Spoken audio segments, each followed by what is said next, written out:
안녕하십니까 성도 여러분, 행복한 안식일입니다. 지난 한 주일 동안도 평안하셨습니까? 10월도 이제 한 주일밖에 남지 않았네요. 2020년 한 해를 많은 계획과 희망을 가지고 시작했는데 코로나 바이러스로 인해서 상상도 해보지 못한 경험을 하고 있는 가운데 한 해가 지나가고 있습니다. 이제 약 2개월 후면 2020년도도 마쳐집니다. 로즈미드교회 모든 성도님들 지난 어려운 시기에도 하나님께서 늘 함께 하심을 믿고 감사하시기 바랍니다. 얼마 전에 조연수 집사님 소식을 들을 수 있었습니다. 현재 따님 집에서 잘 지내고 있다는 소식입니다. 조연수 집사님 모습 담긴 동영상을 보내왔는데요. 보조 기구를 이용해서 집안에서 조심조심 걷고 있는 모습을 볼 수 있었습니다. 아주 좋아 보였습니다. 성도님들의 지속적인 기도를 부탁드립니다. 지금 뵐 수 없는 상황이지만 모두가 하늘나라에서 만나게 될 소중한 우리들의 가족들입니다. 오늘 교과 토의에 함께 하실 분들을 소개해 드리겠습니다. 황호일 장로님 나와주셨습니다. 안녕하십니까? 네, 감사합니다. 홍성진 장로님 나와주셨습니다. 안녕하세요. 네, 이신혁 집사님 나와주셨습니다. Happy Sabbath. 네, 감사합니다. 제가 시작하기 전에 기도드리고 시작하겠습니다. 하늘에 계신 아버지, 오늘 교과 공부를 통하여 예수님의 시각으로 세상을 바라볼 수 있는 지혜를 허락하여 주시옵소서. 예수님 이름으로 기도드립니다. 아멘. 아멘. 오늘 10월 24일 안식일입니다. 해주는 시간은 오후 5시 43분. 굉장히 많이 짧아졌네요. 오늘 제4과 제목은 여호와의 눈, 성경의 세계관이라는 제목으로 공부를 하겠습니다. 먼저 TMI 실천을 보겠습니다. 헌혈을 하세요. 두 번째는 소그룹 전도회를 시도해 보세요. 그리고 세 번째, 전도지를 전하세요. 우리가 할 수 있는 그런 일들인 것 같습니다. 먼저 기억절 제가 읽고 시작하겠습니다. 여호와의 눈은 어디서든지 악인과 선인을 감찰하시느니라. 잠언 15장 3절에 있는 말씀입니다. 세계관이란 무엇입니까? 세계관은 이 세계를 바라보는 눈이라는 얘기인데요. 즉 세상을 보는 관점을 지칭하는 말입니다. 세계관은 바꾸거나 고칠 수는 있지만 완전히 벗어버릴 수는 없습니다. 누구나 세계관을 통해 가시적 또는 비가시적 세계를 보고 인식하게 됩니다. 세계관은 삶의 전 분야에 걸쳐서 영향을 미칩니다. 예수를 믿는다는 것은 세계관의 변화입니다. 예수의 시각으로 세상을 바라보는 것이지요. 같은 사람일지라도 세상을 다 똑같이 바라보는 것은 아닙니다. 똑같은 눈으로 세상을 바라보고 세상을 경험하지만 사람마다 세상을 전혀 다르게 이해하는 것입니다. 그 이유는 무엇일까요? 그것은 바로 각자가 가지고 있는 세계관이 다르기 때문입니다. 세계관이란 것은 흔히 세상을 인식하고 판단하는 그 기준을 말하고 있습니다. 같은 세상, 같은 현상을 보더라도 저마다의 세계관에 따라 그것을 인식하고 판단하는 것이 다를 수 있다는 이야기입니다. 오늘은 세상의 많은 세계관들 중에 성경이 말하는 세계관이 무엇인지를 살펴보도록 하겠습니다. 그리고 더 나아가서 나와 다른 세계관을 가지고 있는 사람들과 어떻게 소통하고 성경의 세계관을 전할 수 있을지도 함께 생각해보는 시간이 되시길 바랍니다. 먼저 일요일 소지 여호와의 눈으로 바라보는 세계관은 어떤 것인지 황우열 장로님께서 소개해 주시기 바라겠습니다. 안녕하십니까? 저는 무신론에 대해서 준비를 했습니다. 신론은 진화론, 창조론, 불가지론, 번실론 등 논이 있는데요. 오늘은 무신론에 대해서 명백한 사실을 부정하는 사람들이라고 좀 생각해 봤습니다. 그들이 주장하는 것은 우주와 우리를 포함한 그 안의 모든 것이 그냥 생겼다. 세상을 창조하거나 만든 주체는 없다. 우주가 그냥 있을 뿐이다. 그것은 단순히 외면할 수 없는 사실일 뿐이다. 또 세상에는 하나님도 신들도 어떤 신적인 존재도 없다. 실제는 순수하게 물질적이고 순수하게 자연 발생적이다. 이것은 이 과학이 말하는 것입니다. 실제로 모든 만물과 인간이 있다는 사실을 우리 눈으로 확인하는 것이 바로 과학적 증명입니다. 어떤 분은 무신론자들이 이렇게 말합니다. 우주는 먼지일 뿐이다라고 강력하게 주장하는 사람이 있습니다. 오늘 우리가 살펴볼 것은 그 무신론자들이 주장하는 것은 신은 없다. 뭐 어떤 사람들은 신은 죽었다라고도 이야기합니다만, 그 다음에 만물이 우연히 생겨났다.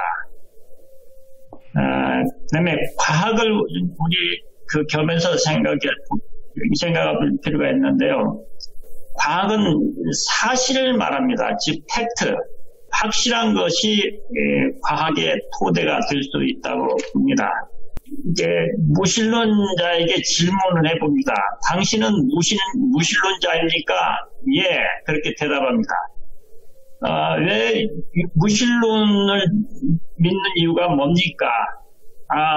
제가 지금까지 신을 보지 못했기 때문입니다라고 대답합니다. 어떤 사람은 내가 어렸을 때부터 교회를 다녔는데 어떤 설득력 있는 증거를 얻지 못해가지고 무신론자가 됐다고 말합니다. 어떤 충분한 증거가 주어지지 않기 때문에 그 무신론자가 됐다고 말합니다. 그리고 어떤 사람들은 종교는 절대적으로 불필요한 것이다. 하나님을 믿는다는 것은 말이 되지 않습니다. 저에게는 가장 멍청한 짓이라고 무신론자는 말합니다. 이것은 자신이 죽고 땅에서 썩어진다는 것을 받아들이지 못하는 사람들이 그런 생각을 통해서나마 위안을 얻으려는 것이라고 말합니다. 교회에 갈 필요도 없어요. 착하게만 살면 됩니다. 무신론자들의 주장입니다.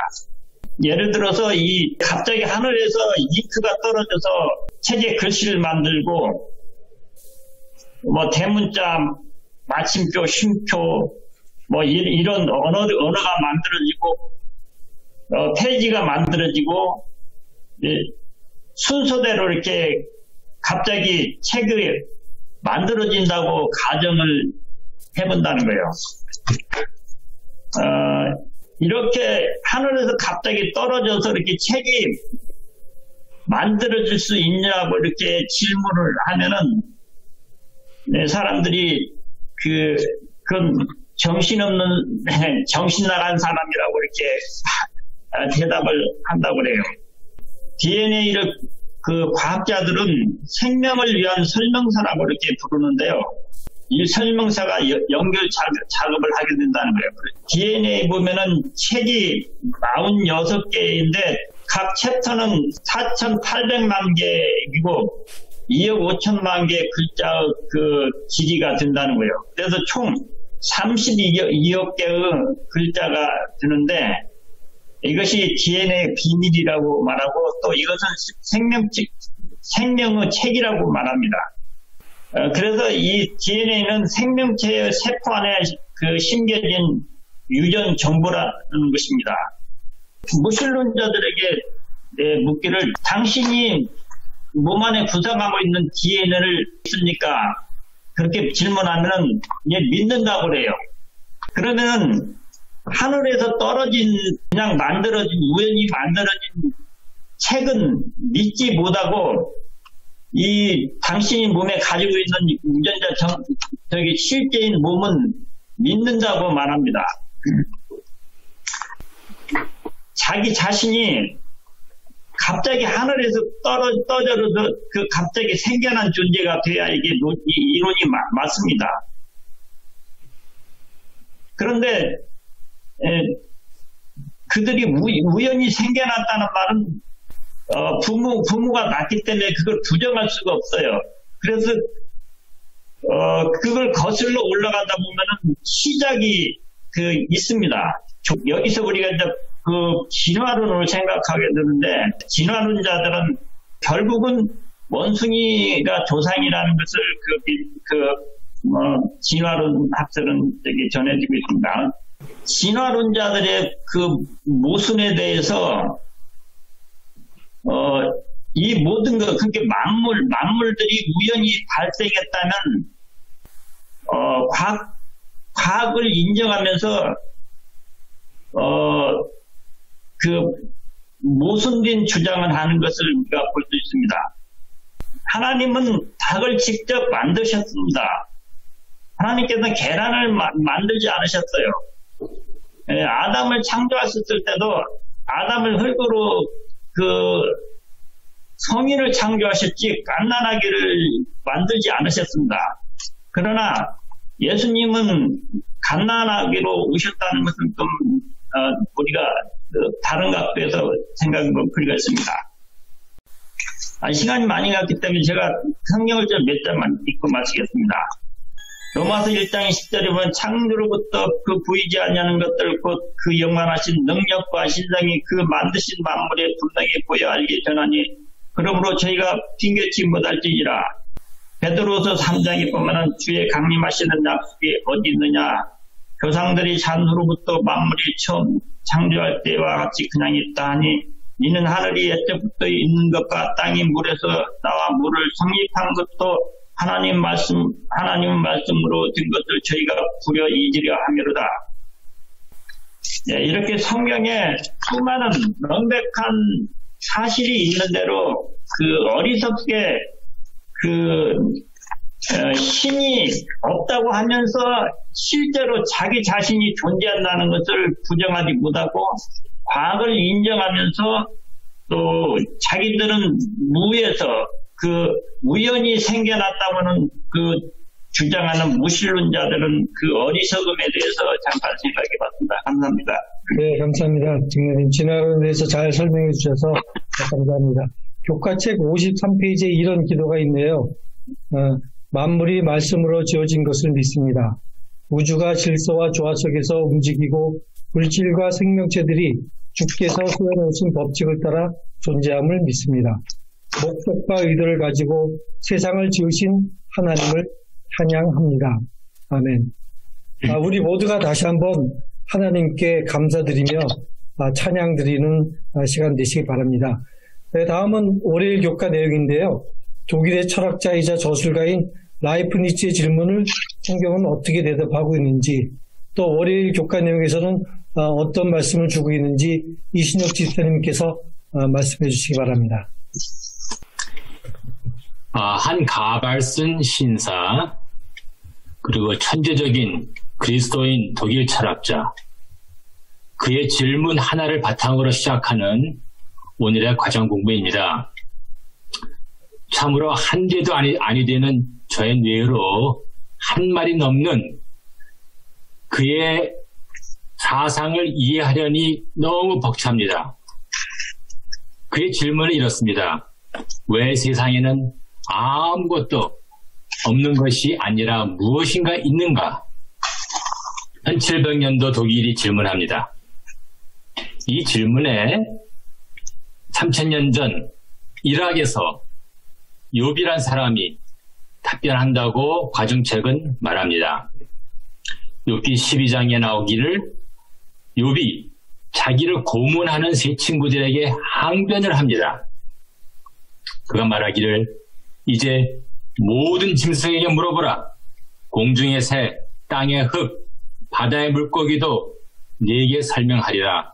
내게 닥친 모든 재앙과 죽음과 질병과 파멸이 다 여호와께서 손수 내게 행하신 줄을 알지 못하리라? 여호와의 손, 여러분, 여호와의 손, 모든 것도 창조도 하시고 모든 것도 파멸도 능히 하실 수 있다고 욥은 말합니다. 옳습니다. 이런 사실은 바다의 멸치와 꼴뚜기도 아는 기정사실입니다. 하나님이 없다라는 주장은 1800년도의 진화론 때문이 아닙니다. 이미 몇천 년 전에도 그랬습니다. 시편은 진술합니다. 이 사실도 알아야겠지요. 이 과정 공부를 듣는 우리 모두 다 하나님이 있다고 믿습니다. 그런데 한 시인은 정직히 실토합니다. 시편 53편에 한 사람도 빠짐없이 그의 마음에 이르기를 하나님이 없다 하도다.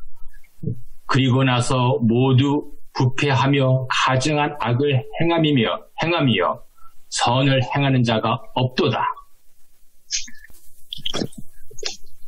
하나님은 없다, 하나님은 죽었다라고 노골적으로 주장하는 무리들도 있고, 우리처럼 하나님의 존재를 확실히 믿지만 때때로 하나님의 눈길을 슬쩍 피해 하나님이 없는 듯 사는 순간들도 있습니다. 아마도 인간의 본 모습인 듯합니다. 바로 여러분과 저입니다. 또 사도 바울도 로마서에서 한마디 합니다. 로마서 1장 21절 보면 창조를 거부하면 어떤 일이 일어날지 생생하게 기록해놨습니다. 사람이 그 지으신 만물을 보고서 깨닫게 되어 있습니다. 그러므로 사람들은 핑계를 댈 수가 없습니다. 그런데 감사를 드리기는커녕 오히려 생각이 허망해져서, 우리의 생각이 허망해져서 이런 까닭에 하나님께서 사람들을 부끄러운 정욕 속에 내버려 두셨습니다. 남자가 남자에게 시집가고 여자가 여자에게 장가가고 등등 일들이 벌어집니다. 바울은 탄식합니다. 이것이 창조론을 거부하는 부작용의 하나라고 교과는 말합니다. 그리고 또 이 창조론에 대해서는 6일이냐 130억 년이냐 이러한 다툼이 있습니다. 그리고 우리에게는 6일 창조가 아니면 제7일 토요일도 자연히 무의미해집니다. 6일이 없으면 6일 사이에 온 우주계를 창조하셨다는 하나님도 거짓말쟁이가 되고요. 그러면 구원의 약속도 허사가 아닐까요? 그래서 아마도 진화론은 SD의 심장을 꿰뚫는 화살촉인 듯 합니다. 교회 지도자들은 위협을 느낍니다.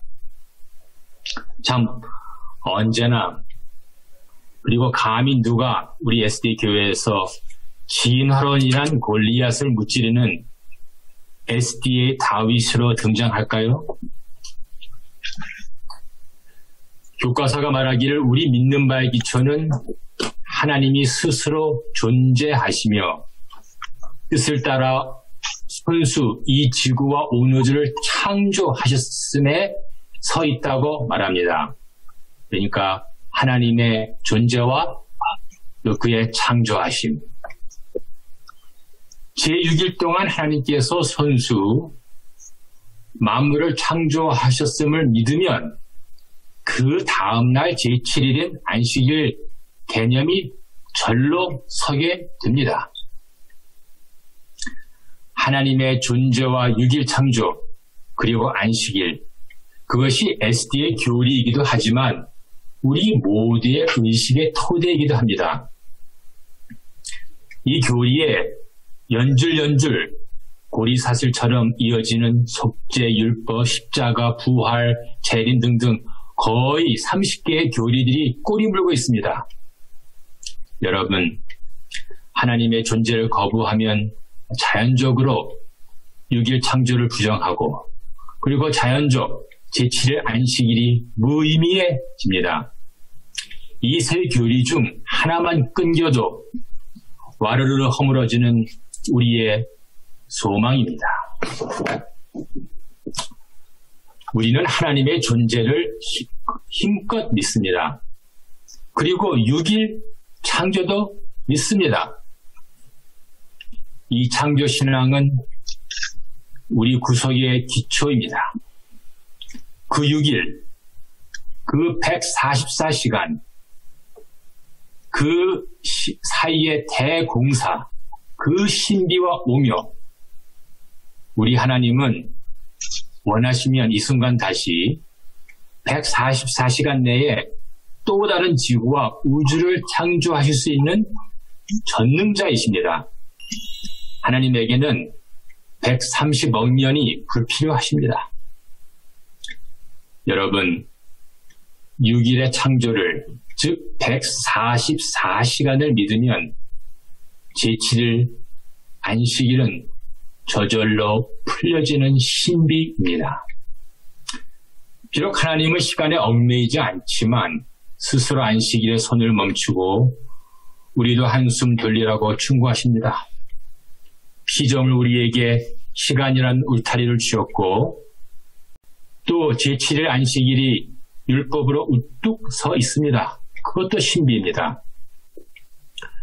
창조를 명상하면 감사와 겸허의 마음으로 그것이 율법이 아니더라도 안식일에 편히 쉬려 할 것입니다. 현대에게는 큰 축복입니다. 여기에 오늘 기도가 있습니다. 하나님 아버지, 하나님을 부인하는 과학체계가 진화론이라는 모래 위에 세워진 집인 것을 알게 해주셔서 감사합니다. 그리고 우리는 말씀과 예언의 신의 반석 위에 굳건히 서게 해주셔서 감사합니다. 아멘. 고맙습니다. 네, 감사합니다. 다음 화요일 제목은 성경의 세계관인데요. 성경은 그것이 아니면 이해할 수 없는 많은 것을 우리에게 설명해주며 세상을 더 잘 이해할 수 있도록 돕는 관점의 틀을 제공한다고 했습니다. 교과책 내용에 보니 제7일 안식일 예수적인 교인으로서 우리는 성경의 가르침을 확고하게 고수해야 한다.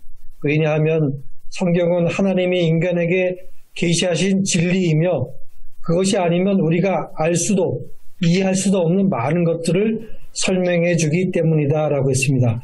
따라서 모든 기독교 교육은 하나님의 말씀에 기초를 두고 뿌리를 내려야 하며 그것과 모순되는 모든 가르침은 거부되어야 된다고 했습니다.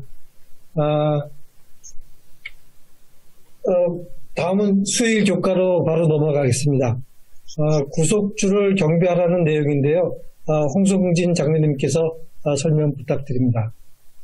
네, 오늘은 사과, 여호와의 눈으로 본 성경 세계관인데요. 수요일 과정 주제는 구속주를 경배하라입니다. 이 주제를 이야기하기에 앞서 앞의 내용을 살펴보면은 첫째 날 안식일 본론에서 언급했듯이 성경은 하나님의 창조와 예수 그리스도의 구속을 중심으로 한 하나님의 사랑을 표현한 것입니다. 수요일 1년 과정에서는 지금 우리 앞에서 패널들이 잘 얘기해 주셨지만 하나님의 창조에 대한 이야기를 했다면 수요일 과정은 예수 그리스도의 구속 파업에 대한 내용입니다.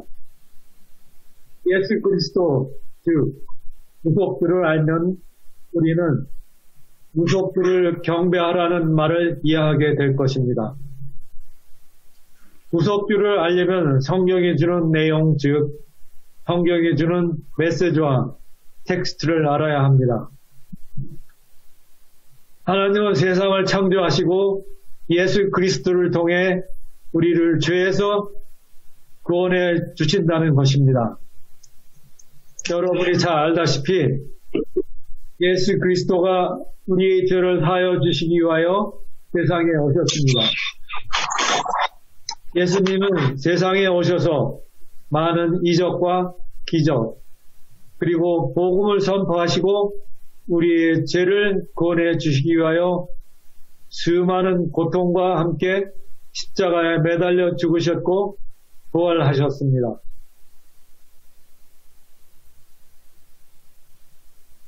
그리고 다시 오리라 약속하셨습니다. 이 예수님의 피 공로로 우리가 구속함을 받게 되었습니다.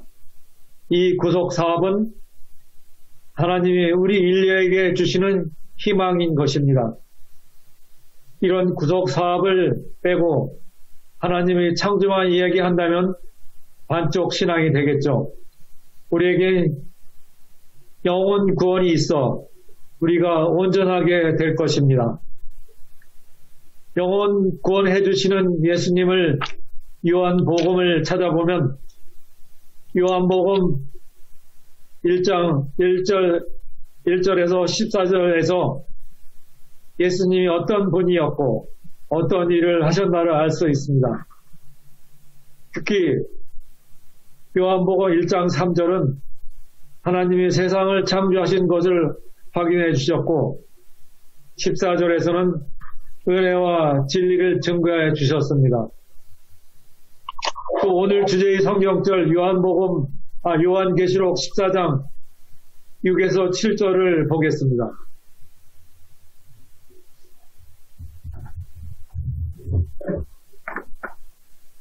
또 보니 다른 천사가 공중에 날아가는데 땅에 거주하는 자들 곧 민족과 종족과 방언과 백성에게 전할 영원한 복음을 가졌더라.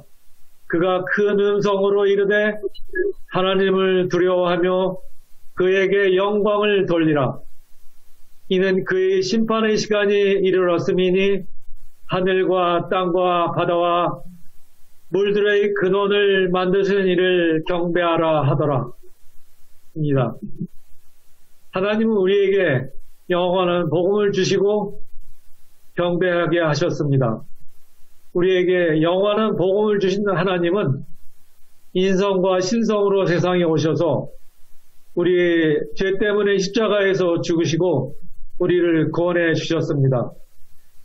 이렇게 세상을 창조하시고 우리를 구원해 주신 하나님 즉 구속주를 생각하면 구속주 하나님을 경배할 것은 아주 당연한 것입니다. 이러한 예수님을 우리는 영원히 찬양하고 경배해야 합니다. 감사합니다. 네, 감사합니다, 장로님. 교과책 61페이지 제일 하단에 보니까 교훈의 말씀이 있는데요. 제가 한번 읽어드리겠습니다. 찬송과 경배를 받으실 분은 창조주 뿐임. 하나님을 경배할 의무는 그분께서 창조주가 되시며 만물이 그분 때문에 존재하게 되었다는 사실에 근거를 둔다. 성경이 하나님께서 이방의 신들보다 나으며 존경과 예배를 받으시기에 합당한 분이심을 기록할 때마다 반드시 그분의 창조력의 증거를 들어 말한다. 네, 각시대 내정투 436페이지에 있는 말씀이었습니다. 다음 페이지 목요일 소지 하나님의 율법이란 제목인데요. 하나님은 우리가 그러니까 우리의 생각대로 우리의 소견대로 살지 않도록 그 도덕적 표준이 되는 그 율법을 주셨다고 했습니다. 그것이 또한 우리에게 복음이 필요한 이유이기도 합니다. 세상은 선과 악을 구분합니다. 그러나 문제는 시대와 장소에 따라서 또 그 기준이 바뀌고 있으며 이제는 그런 기준 자체를 거부하는 그런 시대가 되었습니다. 선과 악이라는 개념은 권력을 가진 자들이 자신의 이익과 권력을 유지하기 위해 법과 관습을 정해놓은 것이기 때문에 교과책에서도 소개했듯이 누군가요? 여기 미셸 푸코는 심지어 사회가 만들어놓은 그 사형 제도를 폐지하자는 그런 얘기뿐만 아니라 교도소에 수감되어 있는 모든 사람들도 석방시켜야 된다는 그런 말을 했다고 합니다. 왜냐하면 세상의 모든 법 자체도 누군가의 권력과 이익을 위한 수단이기 때문이라고 했습니다. 그러나 성경적 세계관은 인간사회의 절대적 선과 악의 기준을 바로 하나님 자신으로 제시하고 있습니다. 하나님이 옳고 그름의 기준이고 선과 악의 기준이라는 얘기입니다. 그리고 하나님께서 인간을 위해 옳고 그름의 기준이 되는 율법을 주신 것입니다. 그런 의미에서 인간은 하나님의 율법을 따라 사는 것이 가장 행복한 삶이고 또 가장 인간다운 삶이라는 것이 성경의 가르침입니다. 성경의 대표적인 그 하나님의 법은 뭐라고 생각하십니까? 바로 사랑입니다. 여기 성경 마태복음 22장 37절에 있는 말씀을 보니까 예수님께서 이르시되 내 마음을 다하고 목숨을 다하고 뜻을 다하여 주 너의 하나님을 사랑하라 하셨으니 이것이 크고 첫째 되는 계명이요 둘째도 그와 같으니 내 이웃을 내 자신과 같이 사랑하라 하셨으니 이 두 계명이 온 율법과 선지자의 강령이니라 이렇게 말씀하고 있습니다. 성경은 가장 분명하고 포괄적인 하나님의 법을 사랑이라고 소개하고 있습니다. 하지만 이 세상이 추구하는 것은 무엇을 추구하고 있나요? 어떤 그 돈이나 물질적인 그 면들을 많이 추구하고 있죠. 그래서 나보다 약한 자를 나의 행복을 위해서는 약한 자를 짓밟고 희생시키는 것이 당연시하는 그런 사회가 되었습니다. 하지만 성경은 오히려 자기 자신의 희생을 요구하고 있습니다. 내가 더 많이 갖기 위해서 치열하게 싸우는 그런 삶이 아니라 속옷을 달라는 자에게 겉옷까지 벗어주는 그런 가치관을 성경은 얘기하고 있는 것입니다. 바로 사랑을 표현하는 것이죠. 이제 시간이 되어서 마지막으로 교과책 61페이지에 있는 내용을 읽어드리고 교과투회를 마치려고 합니다. 율법이 할 수 없는 일을 복음이 수행함. 율법이 사람에게 그의 죄를 나타내 보여주기는 하지만 죄를 치료해 주지는 못한다. 율법은 순종하는 자에게 생명을 약속해 주는 반면에 율법을 범하는 것이 죽음임을 선고한다. 오직 그리스도의 복음만이 죄의 선고와 더러움에서 사람을 해방시킬 수 있다. 사람은 하나님의 율법을 범하였으므로 하나님께 회개하고 그리스도를 그의 속죄 제물로 믿어야 한다. 각신의 대립회 467페이지에 있는 말씀이었습니다. 성도 여러분, 이번 한 주일 동안 생활하시면서 이 세상에 되어져가는 일들을 내 생각대로, 내 관점대로 바라보지 마시고 예수님의 시선으로 바라보시고 행하는 귀중한 한 주일을 보내시기 바랍니다. 다음 주에 또 다시 만날 때 또 행복한 모습으로 기쁨으로 서로 만나게 되기를 소망합니다. 일주일 동안 건강하시고 안녕히 계십시오. 오늘 함께 참여해 주신 분들 대단히 감사합니다. 이상으로 교과투회를 마치겠습니다. 감사합니다. 감사합니다. Happy Sabbath.